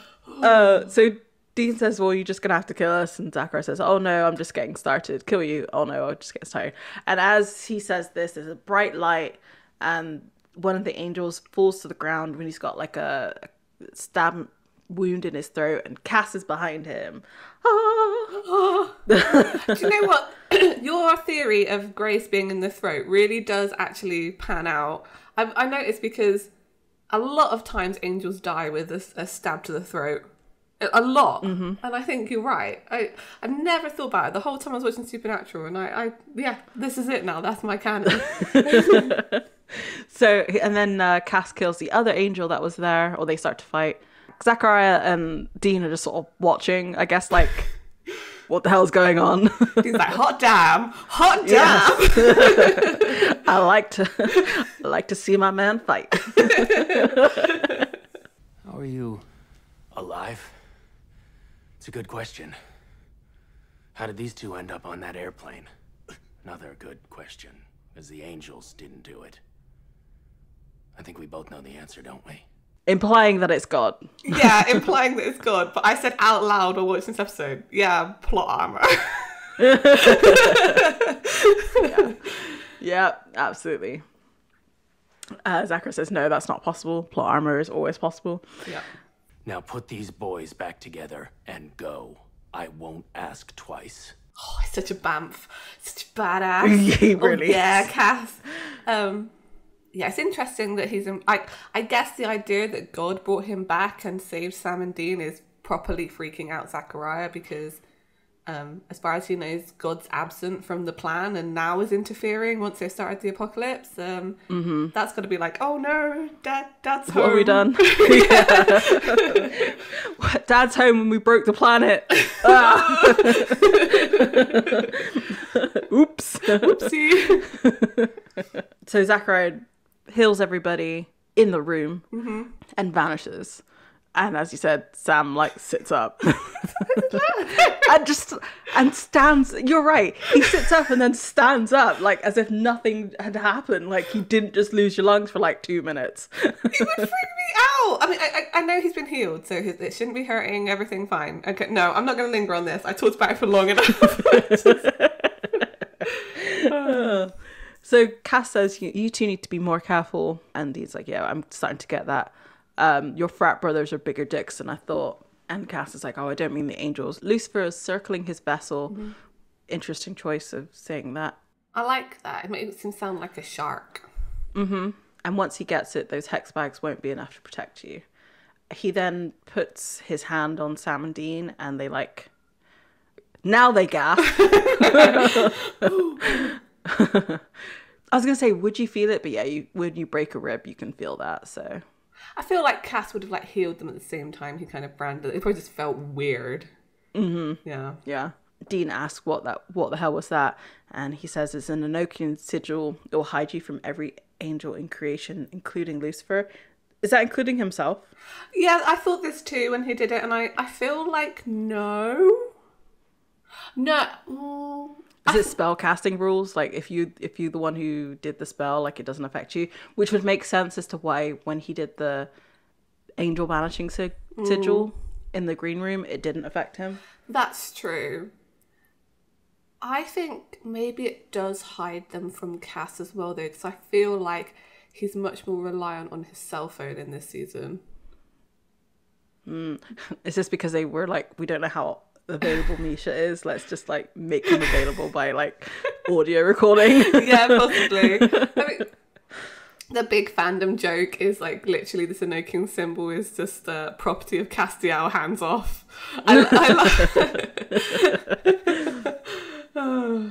Agreed. Sam asks, were you really dead? And he just says yes. And Dean asks, then how are you back? And just vanishes. I aim to be that mysterious in my life, you know.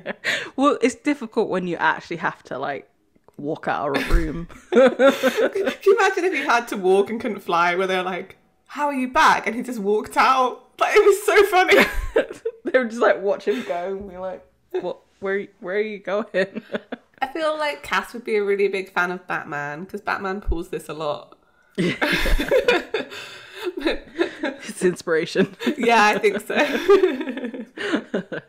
So we're then at Nick's house.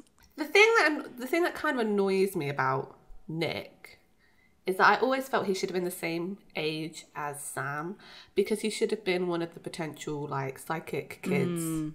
Because as far as we know, the rest of them have been wiped out at this point.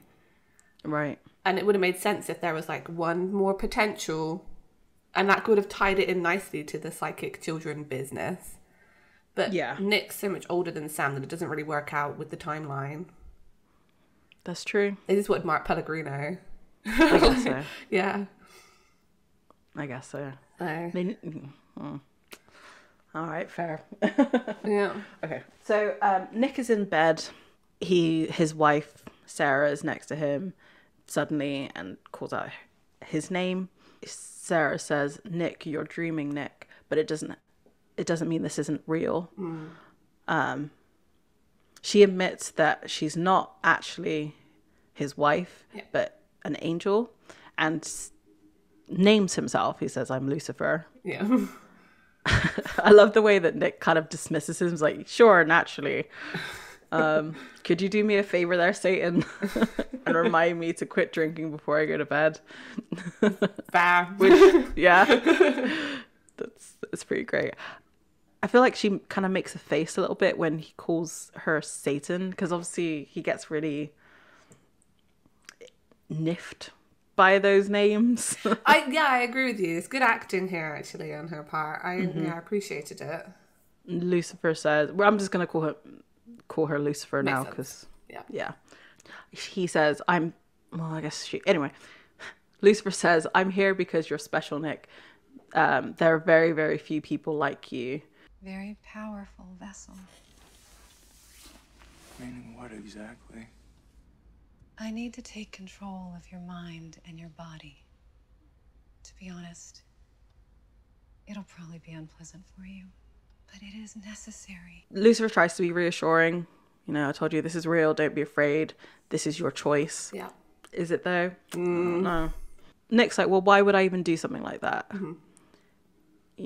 Lucifer goes on to say, you people misunderstand me. You call me Satan. You call me devil. Do you know my crime? I loved God too much, and he betrayed me for that. It's like, You love Chuck too much? Like, who loves Chuck? No, that was the issue though, isn't it? Yeah. He betrayed me, punished me, just as he punished you. After all, how could God stand idly by while that man broke into your home and butchered your family in their beds? So he's playing on the like, God doesn't care.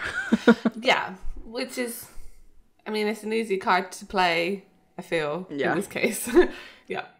Nick doesn't respond, so Lucifer continues, saying, "There's only two rational answers, Nick.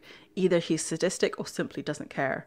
You're angry. You have every right to be angry. I'm angry too. That's why I want to find him, hold him accountable for his actions.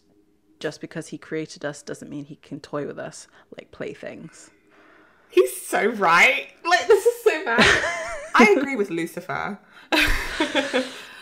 Especially in this iteration of God and Supernatural, because the answer is, well, he's sadistic and doesn't care. It's like they're actually both true in this case. And he is playing with them like toys. That is literally the plot of Supernatural. So, maybe don't burn down the earth looking for God for your revenge because of your daddy issues, but I'm kind of on Lucifer's side here. Yeah. That's going to be taken out of context. Which makes his like final act, right? Yeah. So I might have sympathy for the devil in his final act, because he does get manipulated by Chuck into doing the name of bidding. the episode. So it takes up to like 1519 for me to be like, oh yeah, maybe I do. Yeah, I do understand his motives. I kind of do. Chuck is a dick. He's a terrible father. He kind of deserves that revenge against him. And like, it makes sense that him and Sam are so closely linked because they have the same kind of daddy issues. Mm-hmm. Yeah. Like they look up to their father so much that and are a continued disappointment in their father's eye that it just becomes resentment. It's funny how all the iterations of Lucifer I like in literature are quite sympathetic. Like you think of Lucifer from the show Lucifer. Yeah. Very sympathetic character. Mm-hmm. Lucifer in Sandman, not quite yet, but we'll get there. Also a fairly sympathetic character. Mm-hmm. Just saying, like... Do you think Lucifer would recognise Chuck? I don't know. It depends, because... It depends who Chuck is at this point. This really annoys me. I really wish we had an answer to this. I need a definitive answer. Eric Kripke, please. Just give me a definitive answer to this. Because it makes my brain boil. I don't think so. I think Chuck has shielded himself in whatever way effectively enough that no one would recognise him as God until he chose to reveal himself as such. Mm-hmm. He is still going to be absent until he doesn't want to be anymore. Right. And he doesn't ever take up the father mantle, though. No, he wants to be God. Yeah. And that is it. Like, he doesn't want to be Father God. He just wants to be God. Yeah. You know, he enjoys making The Sims and then doesn't ever... just starts a new game. Damn. Yeah, exactly. Exactly. So Nick asks, if I help you, can you bring my family back? And Lucifer says, no, I can't, but I can give you the next best thing. God did this to you, Nick, and I can give you justice, peace.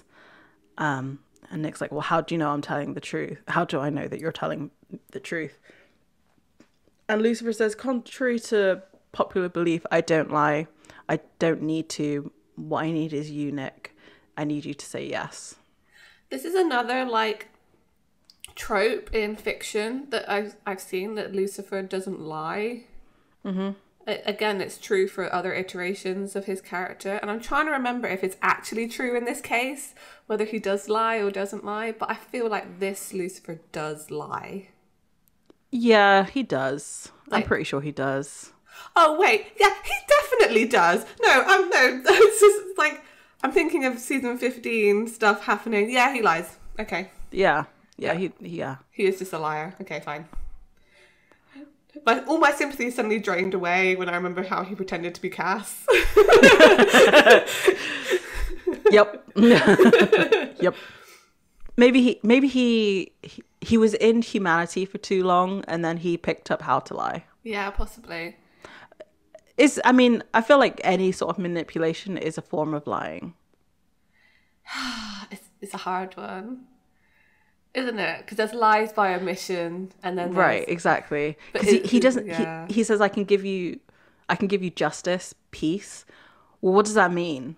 Yeah, it's Nick is projecting that he can go after the murderer of his family. That's true, and what he really means is revenge against God. Yeah, exactly. Yeah. He's talking big picture, I'll give you justice for every wrong in the world. Yeah, exactly. Not your specific wrong that you're having right now. So we get sort of a little bit of a flashback of all the stuff that he's seen in the past week, and he says yes. We see the outside of the house, and there's this loud noise, and the windows light up as if he is now possessed. Yeah, it's very similar to when we saw Jimmy being possessed at that light, but obviously inside the house rather than outside the house. So yeah, exactly. The last scene of this episode, we go back to the hospital and see, well, we don't see, we hear Bobby just chewing out a nurse or a doctor. He's unlikely to walk again, you snot-nosed son of a bitch. Wait till I get out of this bed. It's great. He said, I'll use my game leg and kick your friggin' ass. You better run. Sam and Dean are in the room watching this happen, which I love it. Even Dean says, screw him, you'll be fine. But we kind of all know that Bobby's not going to be fine. He spends the rest of this season in a wheelchair. because of this. You know, Sam asks, what do we do now? And Bobby says, well, we'll save as many as we can for as long as we can, I guess. It's bad. Whoever wins, heaven or hell, we're boned. I love that. And Dean, being optimistic for once, says, what if we win? Which is very out of character. Yeah. And Bobby looks at him like, whoa, whoa, whoa. even Sam as well looks at him like, what? How can you be? You're the Debbie Downer, Dean. Thinking we're gonna win. Dean kind of seems to have found some resolve because he says, "I'm serious. I mean, screw the angels and the demons and their crap apocalypse.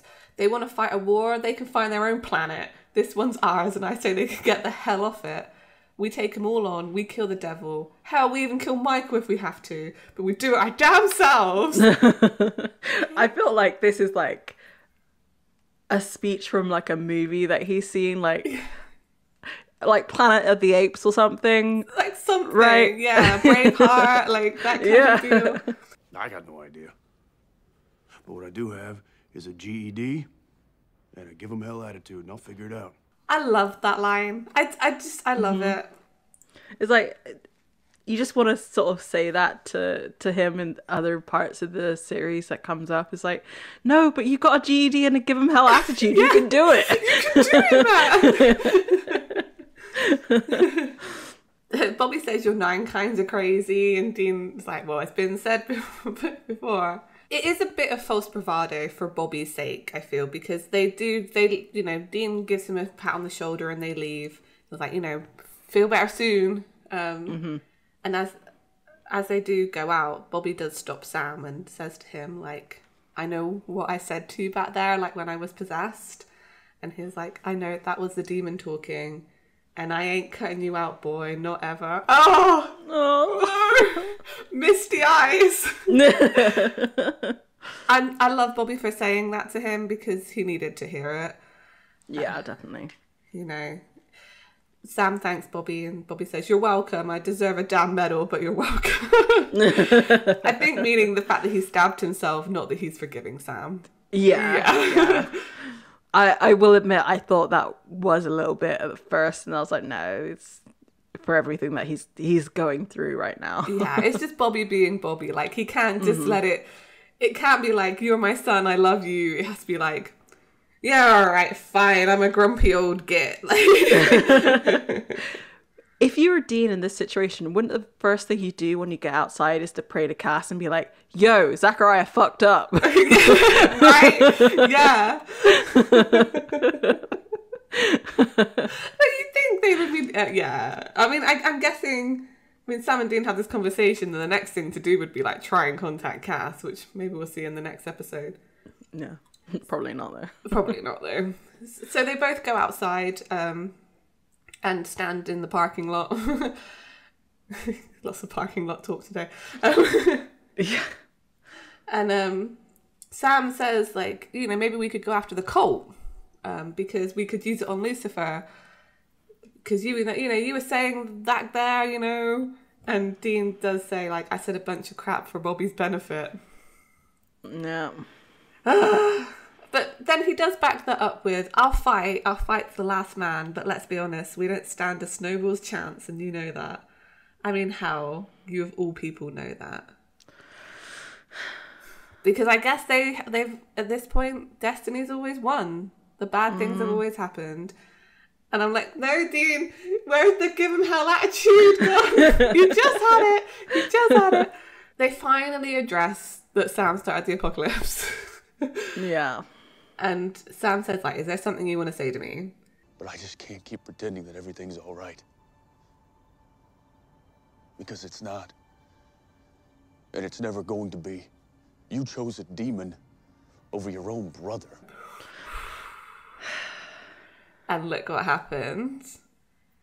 And Sam does say, I would do anything to take it back. But, again, once it's broken, you can only clean it up. You can't fix it. Dean says, I know you would. I know how sorry you are. But you were the one I depended on the most. Oh. And you let me down in ways I can't even... I'm having a hard time forgiving and forgetting here, you know? He's trying to... I get this. Like, it's not harsh. Dean is trying to forgive him because he's his brother. Like, he's trying, but it's hard. He broke the world. And it did happen, like, yesterday. Yeah. There's been no time. Bobby got stabbed and is in the hospital. You know, the one person they kind of depend on for stability, really, is hurting.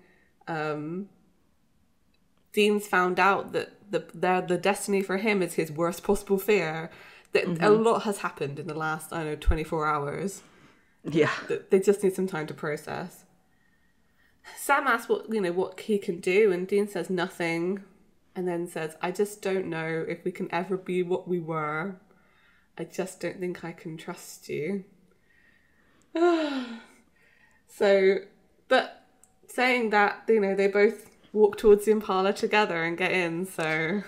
Well, no, this is the funny zoom out that happens at the end of the episode, because Sam just stands at the back of the trunk of the car, and Dean goes to the driver's side, and like Sam's literally just stood there like a robot as the camera like pans out, and Dean sort of awkwardly gets into the car. Like, I mean, I get it. Sam doesn't really know what to do with himself right now. Yeah, like, does he get into the car? Like, the trust is gone. He understands that, but like they still have a job to do, so they still have to be together. Yes, you're right. And it's like having a super awkward conversation, but still like needing to now drive like 5 hours to wherever they need to be. It's like saying bye and then walking in the same direction. Yeah, exactly. I mean, I would expect their relationship to be like this after everything that's gone down, though. I wouldn't expect it to just be like, buddy, we're best buds, let's face the apocalypse. This seems more realistic, that Dean needs time to forgive Sam, and Sam needs time to come to terms with what happened to him, because he got manipulated and used. Like, it's not entirely Sam's fault, and he needs to process that and forgive himself. Right. I think that's the problem that they're having right now, is that Sam is not letting it go for himself either. And until he can, it's just, it's never going to change. Like, they're... Yeah. And people would be critical of Dean at this point and be like, well, you should just forgive him, he's your brother. But you're right. It's been 24 hours. They need time. Yeah. It's just not been long enough. And, if you think about... If you think about the last 3 episodes, potentially that has been about 3 days. Right, yeah. That is a lot for 3 days. Trying to, like, your brother took a shotgun, like, pistol whipped like your father. Yep. He did stole his car. Yep. Dean used John's words against Sam, which he never would have done in any other situation. Dean gets abducted by angels. You're about to say aliens, but angels. I agree with you. I love that. Sam consumes so much demon blood that he kills a woman for it. Sets Lucifer free. Yeah, their kills friend Lilith. Exploded. Their friend exploded. They found his teeth in Chuck's hair. Yeah, it's 3 days of action. They need like a week in a spa, at least. Just go have a nap. You'll feel better after a nap. Like, you might forgive each other after a nap. A nap and some fries. Like, Exactly. You need a hangover cure after something like that. So yeah, cheesy chips and a really greasy burger and a nap. And maybe like an entire liquor store. Maybe, yeah. They just need time. And I feel like their relationship repairs over this season. Yeah. Yeah. I feel like that. So I recently rewatched the final scene, like the last sort of minute of the last episode, like 422. And the way that Sam looks to Dean in that, I feel like is the beginning of the repair, because he's like, he looks to his brother for answers, and I feel like Dean needs that from Sam. Dean needs to be a big brother. Like, that's his core identity. He needs to be that. So he needs Sam, in that case, to be looking to him. It's not necessarily a healthy thing. No. But also Sam does sometimes need that guidance because he's so gung-ho sometimes that he needs to be reined in a little bit, which is partly how he got into this mess in the first place, because he didn't have Dean and just kind of went off the rails. Right. Yeah, it's all a big circle. Yeah. This was a lot. This episode, right, you're right, info dumping, introducing characters. We got Meg, we got Nick / Lucifer, Zachariah's back, Cass is not dead for some reason that we don't know, Chuck is still alive, Dean's a Michael sword, Bobby got stabbed. Like, so much happened. As we're getting to the end of this episode, I was like, I'm pretty sure every single act in this episode is in a different location. Yeah, I think it's just like bang, bang, bang, it all just happens. So, I mean, yeah, that was that. I mean, where do we go from here? What's the next episode? The next episode is... Good question. Good God, y'all. Good God, y'all. Or, you know, if you're English, good God, y'all. Y'all. Yes. And we have my boy Rufus. Hey, that's good. Yeah, you can take care of Bobby. Yeah. Well, I don't think he does, but yes. More with the boys than... and Ellen's back as well. Yes. So basically they just remembered that they have other characters than Sam and Dean in this season. Well, they're ramping up to the finale of Supernatural that didn't end up being the finale of Supernatural. So you have to reintroduce everybody. Yeah. That's good. I don't remember what happens. There are very iconic episodes in this season where I know exactly what happens. I've watched them multiple times. And I think because I've watched them so many times, I have zero recollection of the rest of the plot. I remember one scene. I remember a lot of the stuff that goes down in Detroit. I think that's it. I think it's Detroit. It might not even be there. So I'll be honest with you. I think maybe the main beats of this season I remember. Mm-hmm. That's it. Yeah. And even then, it's very, very sketchy. Yeah. So I'm looking forward to this. Though, to be honest, I feel like this is going to be the case for the rest of the time. Like, season 6, sure, that existed. Season 7, Season 8, I've watched more of because I actually had the DVD when it came out. I think you got it for me for my birthday. It's the best season. It is the best season. So I think I've watched more of that, but even that, I'm just like, what happened in season 8 apart from like Cass wanting to be a hunter? I'm not good at recalling things that happen. Like I've watched Star Trek, for example, like more than I've watched Supernatural, and I still couldn't tell you. I'm not one of those people who can be like, oh yeah, this happened in this specific episode of a TV show. It's just never. That's not my brain. How my brain works. So. Yeah, I'm really looking forward to rewatching season 5 and getting to the end of the Kripke era. Yeah, and see where it goes from there, basically. Yeah, it's exciting. All right, so at the end of the episode, we'd like to thank the Pixel Gore for his amazing logo art. And if you'd like to purchase that on a t-shirt, a bag, a sticker, you can find it on the Redbubble store, and a portion of the profits will go to him. And if you want to come talk to us about the beginning of season 5, woo, we're here. The beginning of the end of the Kripke area.